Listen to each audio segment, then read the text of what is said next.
So hello students, plane and line. ठीक है जी। सो लेक्चर नंबर 8 है find the equation of plane passing through 2 points and parallel to line this. Passing through 2 points, so जो ਤੁਹਾਨੂੰ ਆਂਦਾ ਹੈ ਤੁਸੀਂ ਉਸ ਨੌਲੇਜ ਨੂੰ ਯੂਜ਼ ਕਰਨਾ ਹੈ। ਡਾਇਗਰਾਮ ਜ਼ਰੂਰ ਬਣਾ ਲਿਓ, ਬੇਸ਼ੱਕ ਰਫ ਹੋਵੇ ਪਰ ਇੰਨੇ ਹਿੰਟ ਦੇ ਜਾਂਦੀ ਹੈ। ਪਾਸਿੰਗ ਥ्रू 2 ਪॉइंट्स, ਸੋ ਪਹਿਲਾ ਪੁਆਇੰਟ 3 4 1, दूजा 0 1 0 and parallel to A line, एक लाइन ये पैरेलल है। तो जे तुसी देखो पासिंग वाले चो की मिलूगा x minus x1 plus B Y minus y1 plus C Z minus z1 is equal to 0। पहला पॉइंट है ए है ना, x minus 3 plus B Y minus 4 C, चाहे वो वरत लो तो इच्छा है, z माइनस 1। दूजा लाई करता x की जगह तो 0 माइनस 3 ए, वाई की जगह तो 1 माइनस 3 बी, जेड की जगह तो 0 so minus C equal to 0। ठीक है जी। ए इंटू पहला इत्थे भरिया, दूजा इत्थे भरिया, तीजा इत्थे भरिया, वो बी है जो लाई है। लाई मैंने एक्स की थां ते उरे भरना 0 माइनस 3 है, वाई थां ते 1 फिर माइनस 3 भी, जेड की थां ते 0 सी। सो पहली कंडीशन तैयार होगी। दूजी कंडीशन पैरेलल लाइन काहदे लई वरतनी है, ਜਿਹੜਾ ਤੁਹਾਡਾ ਡਾਇਰੈਕਸ਼ਨ ਜਦੋਂ ਤੁਸੀਂ ਸਿੰਪਲੀ ਐ ਦੇਖੋ ਤੁਹਾਡੇ ਕੋਲ ਵੀ ਤੁਹਾਡਾ ਫਰਸ਼ ਪਲੇਨ ਹੈਗਾ ਤੇ ਤੁਸੀਂ ਇੱਕ ਇਕੁਅਲ ਹਾਈਟ ਤੇ ਰੱਸੀ ਬੰਨੀ ਹੋਈ ਹੈ, ਯਾਨੀ ਕਿ ਜੇ ਇੱਕ ਕਿੱਲ 5 ਫੁੱਟ ਤੇ ਇੱਕ ਪਾਸੇ ਹੈ ਤਾਂ ਦੂਜੀ ਵੀ 5 ਫੁੱਟ ਤੇ। ਤਾਂ ਜਿਹੜੀ ਚੀਜ਼ ਤੁਹਾਡੇ ਫਰਸ਼ ਤੇ ਪਰਪੈਂਡੀਕੂਲਰ ਹੋਏਗੀ ਉਹ ਰੱਸੀ ਤੇ ਵੀ ਪਰਪੈਂਡੀਕੂਲਰ ਹੋਏਗੀ। ਹਾਂਜੀ, ਵਿਜ਼ੂਅਲਾਈਜ਼ ਕਰੋ ਜੀ ਫਟਾਫਟ ਦਿਮਾਗ ਦੇ ਵਿੱਚ ਤੁਹਾਡੇ ਪਾਸ ਵੀ ਫਰਸ਼ ਹੈ, ਆਪਣੇ ਘਰ ਆਮ ਹੁੰਦਾ ਤੁਹਾਡੇ ਕੋਲ। ਠੀਕ ਹੈ, ਫਰਸ਼ ਤਾਂ ਹੈਗਾ ਹੀ ਹੈ ਸਭ ਦੇ, ਚਲੋ ਆਮ ਤੇ ਜਿਹੜਾ ਹੈਗਾ ਰੱਸੀ ਬੰਨੀ ਹੋਈ ਆਮ ਹੁੰਦੀ ਹੈ। ਤਾਂ ਰੱਸੀ ਆਪਾਂ ਬਰਾਬਰ ਹਾਈਟ 'ਤੇ ਹੀ ਬੰਨ੍ਹਦੇ ਹੁੰਦੇ ਹਾਂ ਨਾਰਮਲੀ। ਠੀਕ ਹੈ, ਸੋ ਇਹਦਾ ਮਤਲਬ ਜੋ ਚੀਜ਼ ਫਰਸ਼ 'ਤੇ ਅਗਰ ਕੋਈ ਸੋਟੀ ਪਰਪੈਂਡੀਕੂਲਰ ਹੈ ਤਾਂ ਰੱਸੀ 'ਤੇ ਵੀ ਹੋਏਗੀ। ਸੋ ਮੈਂ ਸਿਰਫ ਇੰਨਾ ਕਹਾਂ, as line is parallel to plane therefore perpendicular to normal of plane। Plane ਦੇ ਪੈਰਲਲ ਹੈ, ਪਲੇਨ ਦੇ ਨਾਰਮਲ ਦੇ ਕੀ ਹੋਈ, ਪਲੇਨ ਦੇ ਨਾਰਮਲ ਦੇ ਤਾਂ ਪਰਪੈਂਡੀਕੂਲਰ ਹੋਈ। ਜੇ ਨਾਰਮਲ ਦੇ ਪਰਪੈਂਡੀਕੂਲਰ ਹੋਈ ਫਿਰ ਕੀ ਹੋਏਗਾ, ਤੁਹਾਡੇ ਨਾਰਮਲ ਕੌਣ ਨੇ, ਏ ਬੀ ਸੀ, ਉਹਦੇ ਕੀ ਸੀ ਉਹ, ਸੋ ਫਿਰ 2 ਨਾਲ ਏ 7 ਨਾਲ ਬੀ ਅਤੇ 5 ਨਾਲ ਸੀ, ਇਹ 0। ਅਗਰ ਸਟੇਟਮੈਂਟ ਪੜ੍ਹ ਕੇ ਤੁਸੀਂ ਉਹਦਾ ਸੋਲਿਊਸ਼ਨ ਵਿਜ਼ੂਅਲਾਈਜ਼ ਕਰ ਸਕਦੇ ਹੋ ਦੈਨ ਓਕੇ, ਤੁਹਾਨੂੰ ਸਮਝ ਆ ਰਿਹਾ ਹੈਗਾ। ਅਗਰ ਸੋਲਿਊਸ਼ਨ ਪੜ੍ਹ ਕੇ ਅਸੀਂ ਉਹਦਾ ਸੋਲਿਊਸ਼ਨ ਵਿਜ਼ੂਅਲਾਈਜ਼ ਨਹੀਂ ਕਰ ਸਕਦੇ ਵੀ ਇੱਦਾਂ ਹੋਊਗਾ, ਤੁਸੀਂ ਕਹੋ ਮੈਨੂੰ ਯਾਦ ਕਰਨਾ ਹਾਲੇ ਵੀ ਪੈਣਾ ਹੈਗਾ, ਫਿਰ ਡੈਫੀਨੇਟਲੀ ਕੰਮ ਖਰਾਬ ਹੈਗਾ ਤੁਹਾਡੇ ਕੋਲ। ਸੋ ਅਗਰ ਆਪਾਂ ਦੇਖੀਏ ਤੁਹਾਡੇ ਕੋਲ, ਸੋ ਆਹ ਵਾਲਾ ਇਹ 'ਤੇ ਪਰਪੈਂਡੀਕੂਲਰ ਹੈ। ਸੋ ਮੈਂ ਕੋਈ ਐਕਸਟਰਾ ਕੰਡੀਸ਼ਨਸ ਨਹੀਂ ਤੁਹਾਨੂੰ ਯਾਦ ਕਰਾਈਆਂ, ਐਕਸਟਰਾ ਫੈਕਟਸ ਜਿਹੜੇ ਤੁਸੀਂ ਕਹੋ ਮੈਨੂੰ ਦਿਮਾਗ ਵਿੱਚ ਰੱਖ ਕੇ ਚੱਲਣੇ ਪੈ ਰਹੇ ਨੇ, ਮੈਨੂੰ ਬਹੁਤ ਫਾਰਮੂਲੇ ਯਾਦ ਕਰਨੇ ਪੈ ਰਹੇ ਨੇ, ਨਹੀਂ। ਠੀਕ ਹੈ ਜੀ। ਸੋ ਮੇਰੇ ਪਾਸ 2 ਸਿਚੁਏਸ਼ਨਸ ਆ ਗਈਆਂ, ਦੂਸਰੀ ਆ ਗਈ 3A 3B ਅਤੇ ਸਭ ਅੱਗੇ ਨੈਗੇਟਿਵ ਹੈ ਅਤੇ ਪਲੱਸ ਸੀ। ਠੀਕ ਹੈ ਜੀ। ਸੋ ਇਹਨਾਂ ਨੂੰ ਆਪਾਂ ਨੇ 2312 ਨਾਲ ਸੋਲਵ ਕਰ ਲੈਣਾ ਹੈਗਾ। ਕਿਵੇਂ ਕਰਨਾ ਜੀ ਤੁਹਾਡੇ ਕੋਲ, ਸੋ 2 ਨਾਲ A ਆ ਗਈ, 7 ਨਾਲ B ਆ ਗਈ, 5 ਨਾਲ C ਆ ਗਈ। ਠੀਕ ਹੈ, ਇਜ਼ ਇਕੁਅਲ ਟੂ 0। 3 ਨਾਲ A ਆ ਗਈ, 3 ਨਾਲ B ਆ ਗਈ, plus C is equal to 0। A B ਅਤੇ C ਅਤੇ ਜਿਹੜਾ ਨੀਚੇ ਲਿਖੋ 23 12, ਇਹ ਮੈਥਡ ਹੈ ਤੁਹਾਡਾ। ਦੂਜਾ ਕੋਫੀਸ਼ੀਐਂਟ 7 ਅਤੇ 3, ਤੀਜਾ ਕੋਫੀਸ਼ੀਐਂਟ 5 ਅਤੇ 1, ਪਹਿਲਾ ਕੋਫੀਸ਼ੀਐਂਟ 2 ਅਤੇ 3, ਦੂਜਾ ਕੋਫੀਸ਼ੀਐਂਟ 7 ਅਤੇ 3। ਸੋ 7 ਮਾਈਨਸ 15, 7 ਮਾਈਨਸ 15, ਉਹ ਤੋਂ ਬਾਅਦ 15 ਮਾਈਨਸ 2। ਠੀਕ ਹੈ, ਸੋ 6 माइनस 7 या 21। ठीक है जी। सो 8 7 15 प्लस 13 15। ठीक है जी। सो ये वाली कुछ सिचुएशन जी हैगी बन गई ਤੁਹਾਡੇ ਕੋਲ। ठीक हो गया जी। सो -15। तो ये वाली जी चीज़ है आप जाके कितने भरनी है, इनू तुसी लैमडा कह देना, कदे ऐ नहीं कहना 8 की ए दी वैल्यू -8 है ना, ए दी वैल्यू -8 का कोई मल्टीपल होएगी। सो बी की वैल्यू 13 गुणा लैमडा, सी की वैल्यू -15 गुणा लैमडा। ये चीज़ नोट करियो, सीधा ना भर दियो। ठीक है, हुण आप इक्वेशन बनाई हुई सी, यस आ बनी हुई है तुहाडे कोल। सो इक्वेशन अपने को किहड़ी बनी हुई सी, A x -3 plus B Y -4 ਤੇ CZ-1 is equal to 0। So A ਦੀ ਵੈਲਿਊ ਆਪਾਂ ਭਰਤੀ -8 ਲੈਮਡਾ x - 3, B ਦੀ ਵੈਲਿਊ +13 ਲੈਮਡਾ y - 4, C ਦੀ ਵੈਲਿਊ -15 ਲੈਮਡਾ z - 1। ਲੈਮਡੇ ਨਾਲ ਡਿਵਾਈਡ ਕਰ ਦਿਓ, -8x + 8 × 24 +13y -13 × 52 -15z, ठीक है, +15 इज इक्वल टू 0। ठीक है, सो ये वाली चीज़ बन गई जी। सो सिंपल कैलकुलेशन ने जी, कोई एड्डी लंबी चौड़ी रॉकेट साइंस नहीं है कि थोड़े को। तो यदा मतलब अपने को की आ गया आंसर -8x है, माइनस उड़ाना तो उड़ा लो, -8x साइन चेंज कर रहे हैं जी मैं, -13y आ जाऊगा थोड़े को, ठीक है जी, +15z आ जाऊगा जी, क्योंकि नैगेटिव कॉमन कट लो, इक्वल टू हूँ देखो की आ रहा, ठीक है, नैगेटिव आज कॉमन कटते हैं, आ सीगी तुहाडे कोल 24, आ सीगा 15, 24 ते 15 39, 52 -13, तो इधर जाके +13 रख लिए। सो ठीक हो गई जी, तुहाडे कोल जिहड़ा हैगा नहीं अपने कोल आया कि एक माइनस आपां होर रखिया ना, माइनस का 13 आना सीगा, उहदे प्लस हो जाने, इत्थे माइनस आ क्योंकि नैगेटिव कॉमन भी कटिया। सो ये चीज़ तुसी कर लेनी हैगी है जी तुहाडे कोल। तो सिर्फ क्वेश्चन की सी, जस्ट तुसी विजुलाइज करना है क्वेश्चन नूं, भी क्वेश्चन कहना की चाह रहा, उस तो बाद उस क्वेश्चन च कुछ नहीं बचता है। सो ये पहला क्वेश्चन हो गया जी साडा। तो अगले क्वेश्चन की स्टेटमेंट देखो, find the equation of plane containing line and point. कहता एक जिहड़ा तुहाडा प्लेन है वो इस लाइन नूं ते इस पॉइंट नूं कंटेन करता, तुसी उहदी इक्वेशन लभनी है, सिंपल। तो हुण जदों आपां नूं पता है बई मेरा प्लेन है, मैं एक बना ली रफ डायग्राम, जिद्दां मर्जी बना लो, कोई बंदा नहीं कह सकता कि मैं बनाई है, ठीक है। तो ये इस पॉइंट नूं कंटेन करता 0 7 ते -7 नूं, ठीक है। ये इस लाइन नूं भी कंटेन करता हैगा, ये लाइन का नाम असी 1 कह लीए, L1 कह लो चलो। सो L1 नूं भी कंटेन करता। अब लाइन कित्थों पास करती है ये थोनों पता है, लाइन पास करती है -1, उरों बना लीदा हुंदा देख के, ते 3 ते -2। सो लाइन तो जो इन्नी की चीज़ तो पता लग गई कि प्लेन लिए 2 पॉइंट मिल गए। दूसरी अगली चीज़, अगर मैं डायरेक्शन नॉर्मल लवां प्लेन दी तो आ ABC ने, जे प्लेन ते परपेंडिकुलर है तो श्योरली लाइन ते भी परपेंडिकुलर होंगे। इन्नियां चीज़ां सानू बहुत है क्वेश्चन सॉल्व करने नूं। सो ठीक है, एज लाइन पासिस थ्रू, खींचो पास कर दिया जी, -1 3 -2, ठीक है, and lie in plane, therefore plane passes through -1 3 -2, ठीक है जी। ये वो जो कहा ही होया उन्हें स्टेटमेंट पास करता, वो तो कोई दिक्कत है ही नहीं कि वो तो आपां नूं कहा ही होया पास करता, ठीक है जी। एंड प्लेन पासिस थ्रू -1 3 -2, ठीक है जी।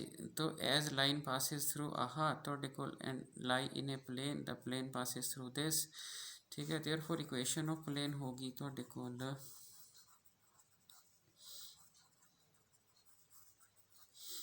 तो ए, ठीक है जी।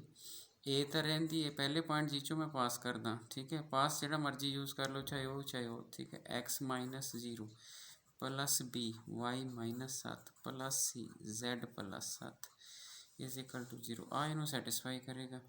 -a इत्थे आया, सो 3 -4 भी आ गया, और -2 करोगे तो +5c आ जाएगा। सो ऐसी सिचुएशन कुछ अपनी बन गई। तो जो बन गई थोड़े पास जोड़ा है तो फिर हूँ अपना क्वेश्चन कितना चलेगा थोड़े को, ठीक है। बस इस चो कॉमन कट की सैटिंग कर लो, a + 4b - 5c is equal to 0। So पहली कंडीशन तुसी पहुँच के तुसी अचीव कर ली। यदा मतलब हुण तुहानूं दूजी कंडीशन चाहिए है। फिर लॉजिक, जिहड़ी चीज़ प्लेन ते परपेंडिकुलर है तो लाइन प्लेन विच बैठी है तो डेफिनेटली लाइन ते भी परपेंडिकुलर होएगी। तो आल्सो तुसी की कह देना है तुहाडे कोल, also the normal to plane is, also the normal to plane is, ठीक है, नॉर्मल टू प्लेन इज, ठीक है। प्लेन ते जिहड़ा हैगा तुहाडे कोल normal to the plane is normal on line, so line 'ਤੇ ਵੀ ਤਾਂ ਨੋਰਮਲ ਹੀ ਹੋਏਗਾ। ਠੀਕ ਹੈ ਜੀ, ਜੇ ਲਾਈਨ 'ਤੇ ਵੀ ਨੋਰਮਲ ਹੋਏਗਾ ਤੁਹਾਡੇ ਕੋਲ, ਉਸ ਕੇਸ ਵਿੱਚ ਫਿਰ ਆਪਾਂ ਕੀ ਕਵਾਂਗੇ ਤੁਹਾਡੇ ਕੋਲ। ਠੀਕ ਹੈ, ਆਹ ਦੇਖੋ ਨਾ, ਆਹ ਲਾਈਨ ਹੈ ਇਹ ਪਰਪੈਂਡੀਕੂਲਰ ਹੈ ਇਸ ਲਾਈਨ 'ਤੇ ਦੋ ਲਾਈਨਾਂ ਪਰਪੈਂਡੀਕੂਲਰ ਕੀ ਹੁੰਦਾ, A ਨਾਲ -3, B ਨਾਲ 2 ਅਤੇ C ਨਾਲ 1।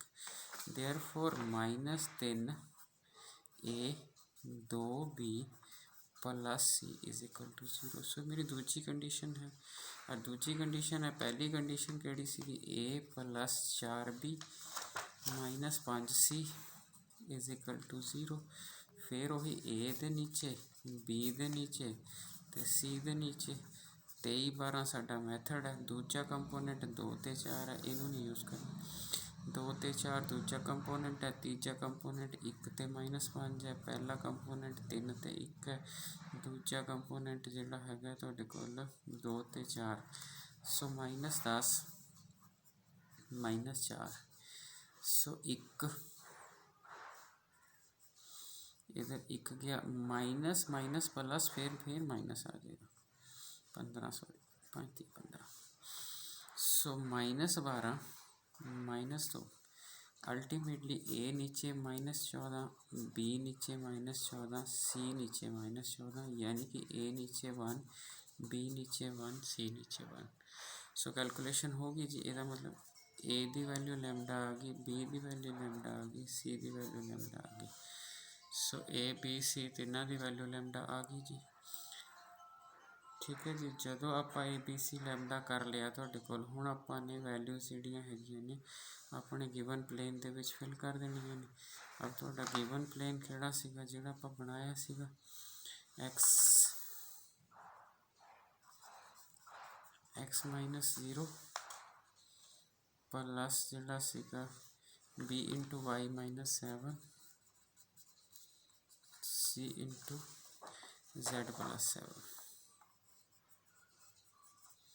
ਸੋ ਇਹ ਮੇਰਾ ਪਲੇਨ ਸੀਗਾ ਜੀ। ਠੀਕ ਹੈ, तो ਜਦੋਂ ਇਹਦੀ 1 1 1 ਹੀ ਆ ਜਾਣਾ ਕਿਉਂਕਿ ਲੈਮਡਾ ਤਾਂ ਕੱਟ ਜਾਣਾ। ਸੋ ਅਲਟੀਮੇਟਲੀ A y -7, ਸੋ ਇਹ ਕੈਂਸਲ ਹੋ ਗਿਆ। ਸੋ x + y + z। ਸੋ ਮੇਰੀ ਇਕੁਏਸ਼ਨ ਆਫ ਪਲੇਨ ਬਣ ਗਈ ਜੀ ਤੁਹਾਡੇ ਕੋਲ, ਔਰ ਮੇਰਾ ਖਿਆਲ ਹੈ ਕੋਈ ਦਿੱਕਤ ਵਾਲੀ ਗੱਲ ਨਹੀਂ, ਤੁਸੀਂ ਆਰਾਮ ਨਾਲ ਕਰ ਲਓਗੇ ਤੁਹਾਡੇ ਕੋਲ। ਸੋ ਕੁਐਸਚਨ ਨੰਬਰ 2 ਵੀ ਆਪਾਂ ਕਰ ਲਿਆ। तो बेसिकली की है, तुसी फंडा समझना कि जो प्लेन ने लाइन कंटेन कर ली तो किस तरह का जोड़ा है सिनारियो बनता है, बाकी कोई रौला नहीं गा। हुण देखो की कह रहे, कहना find the equation of plane passing through the जोड़ा है point this and parallel to line this. ठीक है, ये लाइन का नाम है L1 कह लेना, ये लाइन का नाम है L2 कह लेना। सो ये मेरा प्लेन है, plane passing through points 1 2 5। Okay, ये पहली लाइन इस तरह पैरेलल है ये। ठीक है, ये ज़रूरी नहीं कि लाइना आपस में पैरेलल होण। ठीक है ना, तो जोड़ा है प्लेन के पैरेलल है। सो कुछ इदां की भी सिचुएशन हो सकती है। ठीक है, सो जी हैगी है तुहाडे कोल कहंदा equation of plane passing through 1 2 तुहाडे कोल 5। ठीक है, तो जोड़ा है उस तो बाद कहता and parallel to the lines, तो लाइना एक की बजाय तो 2 दित्तियां हुई है। ठीक है जी, 2 3 1 तो -2 5 3। ठीक है, चलो आपां की देखना है तुहाडे कोल। लो जी, तुसीं 3 डायमेंशन ज्योमैट्री कर रहे हो। सो इत्थों एक कनकलूजन ना कढ़िओ कि सर ए दे पैरेलल ए दे पैरेलल है तुहाडे कोल जिहड़ा हैगा। सो ये आपस भी पैरेलल होईयां पर दिखदियां तां है नहीं। असीं इहनूं स्पेस दे विच सोचांगे ना तो उदां पॉसिबिलिटीज़ बन जांदियां ने तुहाडे कोल। ठीक है जी, तो जिहड़ा हैगा तुहाडे कोल आपां हुण देखीए बई इस क्वेश्चन को करने लिए find the equation of plane passing through the point. Point तो पता है ना, सो इसका मतलब पहला पार्ट तो थोड़ा हो गया, पहला पार्ट तो थोड़ा by - y1 cz - z1 = 0। So a × x - x1 1, इत्थे b × y - 2 + cz - 5। ठीक है जी, सो a × x - b × y - तो c × तो आ वाली चीज़ होगी जी। तो आ वाली चीज़ होगी तुहाडे कोल। तो हुण plane is parallel to lines, इसका मतलब प्लेन का जो डायरैक्शन नॉर्मल है, जो उपर नूं गया तो लाइन तो परपेंडिकुलर है, जे आ नीचे नूं भी ले लिया तो इस लाइन तो भी परपेंडिकुलर है। ठीक है जी। डायग्राम रफ है, बट डायग्राम कुछ कन्वे तो कर जाती है। डायग्राम तो बनाने ਨੂੰ ही नहीं कहते ਤੁਹਾਡੇ ਕੋਲ, क्योंकि पेपर से तो पढ़ना ही नहीं है, बट चीज़ां तो समझ आ जाती है। तो ਜਿਹੜਾ ਹੈਗਾ as lines are parallel to plane, therefore perpendicular to direction normal of plane, therefore perpendicular to direction normal of plane। तो फिर की होगा, तो फिर 2a plus 3b plus c is equal to 0 minus 2a plus 5b plus 3c is equal to 0। So ये situation अपने को arise होगी ਤੁਹਾਡੇ ਕੋਲ, ठीक है जी। तो अगर ये सिचुएशन अराइज होगी फिर दोबारा वही चीज़ है कि ਹੁਣ ਇਹਨਾਂ ਨੂੰ ਆਪਾਂ ਨੇ 2312 ਨਾਲ ਸੋਲਵ ਕਰਨਾ ਹੈਗਾ ਤੁਹਾਡੇ ਕੋਲ। तो ਤੁਸੀਂ ਤੇ ਮੈਂ ਇੱਥੇ ਤੁਹਾਨੂੰ ਹੋਮਵਰਕ ਦੇ ਦੇਣਾ, ਉਹ ਹੋਮਵਰਕ ਹੈ ਜਿਹੜਾ ਤੁਹਾਡੇ ਕੋਲ, तो ਇਹਨਾਂ ਨੂੰ ਸੋਲਵ ਕਰ ਲੈਣਾ। तो ਜਿਹੜੀ ਇਕੁਏਸ਼ਨ ਆਫ ਪਲੇਨ ਆਏਗੀ, ठीक है, ਉਹਦਾ ਸੋਲਵ ਕਰਨਾ ਤੁਹਾਡੇ ਕੋਲ। सो ਇਹਦਾ ਜਿਹੜਾ ਆਨਸਰ ਆਏਗਾ ਉਹ ਆਏਗਾ x minus 2y plus 4z is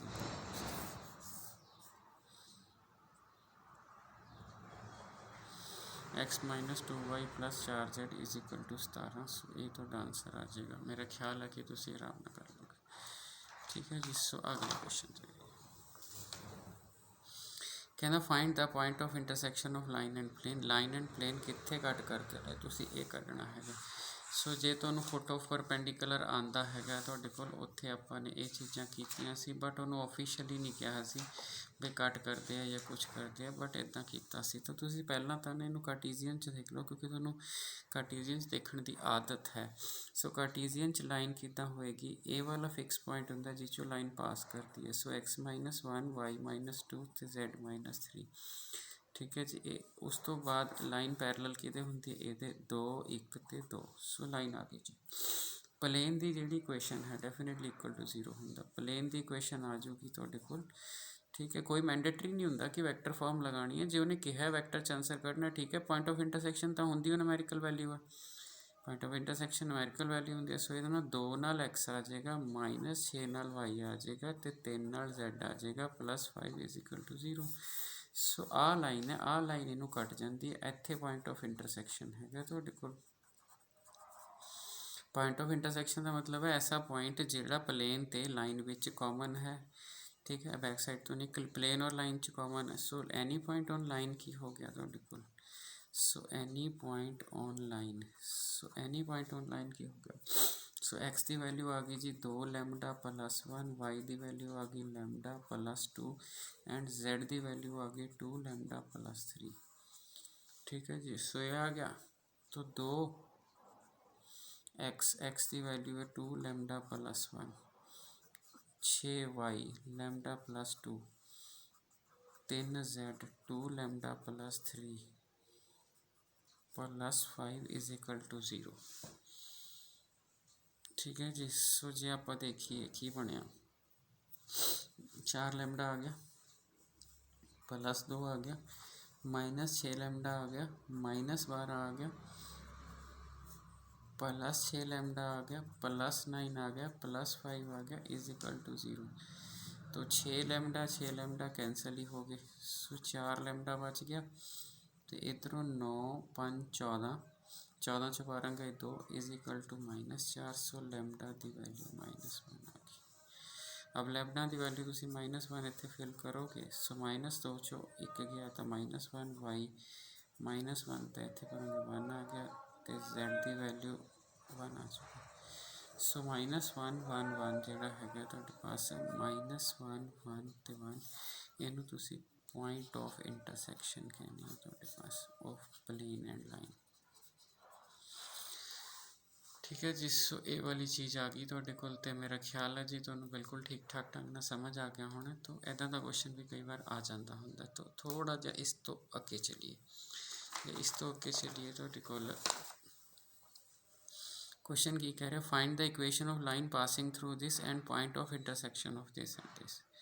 मतलब एदी ते एदी पॉइंट ऑफ इंटरसेक्शन चो लाइन जी पास करती, मतलब देखो आ हो गया तुहाडे पास प्लेन, क्योंकि जे रफ डायग्राम भी समझा देवे ना तो कोई चक्कर नहीं गा तुहाडे पास। आ प्लेन हो गया, ठीक है। ये जो आ लाइन ये इंटरसैक्शन कर, ये पॉइंट ऑफ इंटरसैक्शन है,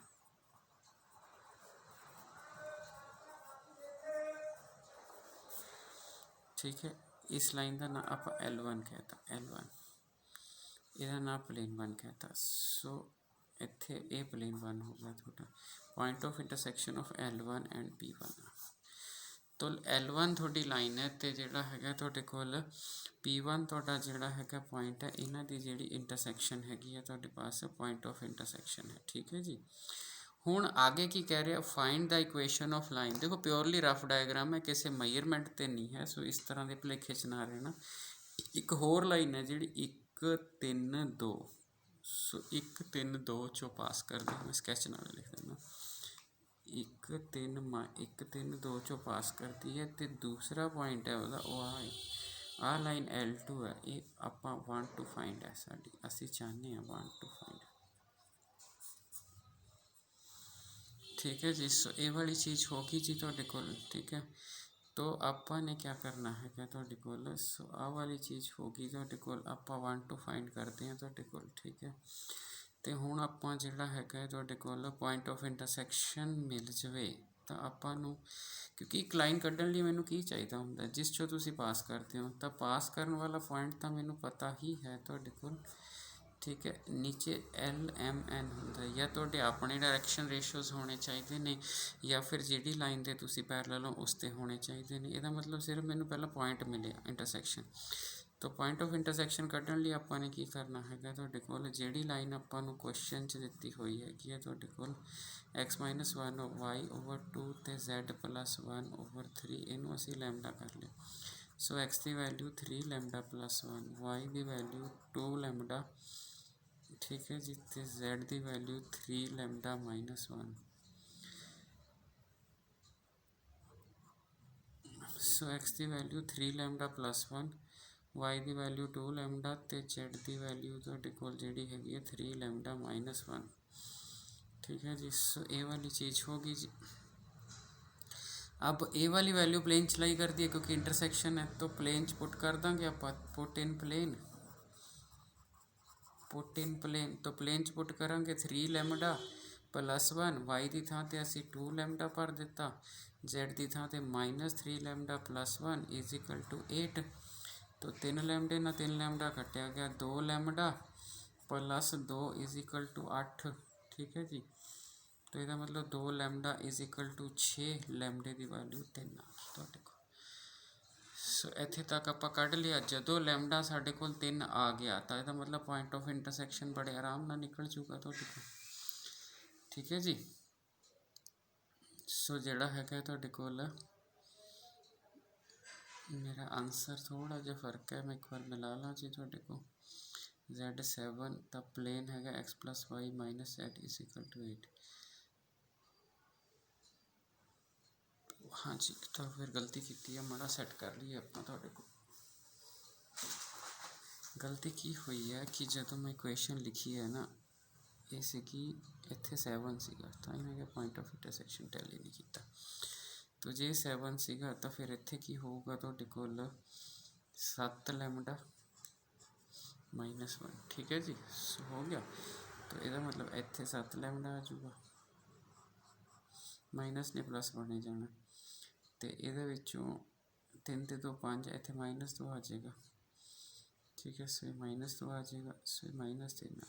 सो लैमडा = -3 आ गया, ठीक है जी। जो लैमडा -3 आ गया तुहाडे कोल, तो फिर की होएगा, मैं पॉइंट लभ लूँगा। पॉइंट की आएंगे, पॉइंट आएंगे तुसीं पहला पुट कर लो जी इत्थे -3, तो पहला पॉइंट आ गया -8 + 3 × 9 9 ते -8। सो y -6 ते z 7 × 21, ठीक है जी। सो -y आ गया। तो तुहाडे कोल ये वाला चीज़ आ गई तुहाडे कोल। सो जे तुहानूं ये मिल गई तुहाडे कोल, हुण तुहाडे कोल रह के गया, तुहानूं तो एलिमेंट चाहिदा सी, डायरैक्शन रेशो ऑफ लाइन। आ पॉइंट तुहानूं मिल गया -8 -6 -y, ਇਹਦਾ ना A रख लो, ਇਹਦਾ B रख लो, डी ਆਫ ਏ ਬੀ ਕੱਢ ਲਓ, direction ratio of A B. जो ਤੁਸੀਂ direction ratio of A B ਕਹੋਗੇ, ਦੂਜਾ ਮਾਈਨਸ ਪਹਿਲਾ ਕਹੋਗੇ ਤਾਂ 8 ਮਾਈਨਸ ਦਾ ਮਾਈਨਸ ਦੀ 1 ਮਾਈਨਸ ਦਾ 6 ਮਾਈਨਸ ਦਾ 3 ਮਾਈਨਸ ਦਾ 22 ਮਾਈਨਸ ਦਾ 2, तो ये -9 आ गया, -9 आ गया, ठीक है जी, माइनस का 24 आ गया, ठीक है। तो जे आप कट दिए इन्हों तो 3 3 9 3 3 9 3 8 24 3 3 8 तो डायरेक्शन रेशो आ गए। सो यदी वैल्यू 3 आ जानी है जी, यदी वैल्यू भी 3 आ जानी, यदी वैल्यू 8 आ जानी है। सो इन्नी स्टोरी सी जी पॉइंट ऑफ इंटरसेक्शन की। सो मेरा ख्याल है जी तुम्हें टॉपिक बिल्कुल ठीक ठाक ढंग ਨਾਲ क्लीयर हो जाएगा। बाकी नैक्सट करते हैं, थैंक यू।